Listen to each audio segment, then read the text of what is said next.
Spider-Man 2. Sam Raimi's follow-up to the smash success comic book caper Spider-Man finds Tobey Maguire's Peter Parker overwhelmed by civic duty and giving up his ability.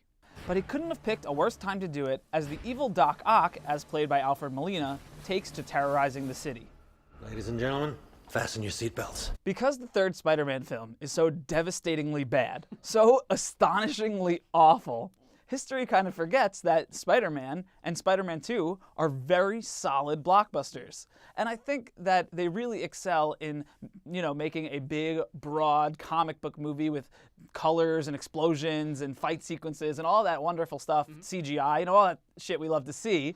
But it also touches on the real emotional touchstones that are important to grounding the story in some kind of relatable reality. Yeah, it was certainly a great comic book film before the prerequisite for all great comic book films had to be a dark, gritty story. Yeah. And I am one of the many that like Spider-Man 2 more than Spider-Man 1, because I think what it does is it takes everything the successful foundation laid out in Spider-Man 1, perfects everything that needed perfecting, and adds on top of it, like you said, a lot of emotional complexity and emotional engagement. Yeah, the sequel is really great, and I think for two reasons. One, it's not burdened by an origin story. Too often with these comic book films, they have to use the entire first half of the movie to tell how the superhero became the superhero, and it's just formality, really. And then the other thing that makes Spider-Man 2 so great is the way that it plays into sort of a superhero sequel trope, which is the superhero giving up his ability.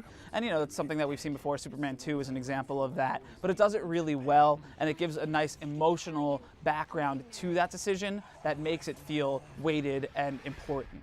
I'm Spider-Man. No more. But we'd be remiss if we didn't mention Sam Raimi, who certainly found a great opportunity to inject his own kind of personal style into the story. Especially in Spider-Man 2, you see that great scene with Dr. Octopus that's very reminiscent of Sam Raimi's style that he did with Evil Dead.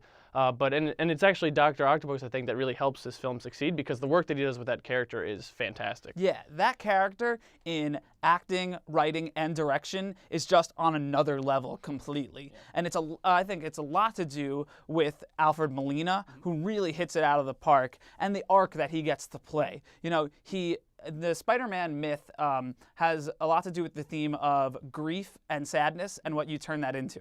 So whether you make it revenge and anger, or courage and try to do something for the greater good. Obviously, Peter Parker with Uncle Ben's death takes the latter, but Doc Ock takes the former, and you get to see some really dark, menacing performances from Alfred Molina. But then at the end, there's this wonderful part where he gets to redeem himself, and it's really a full circle kind of finish. And that's something that that kind of rounded character development you don't see in this kind of movie.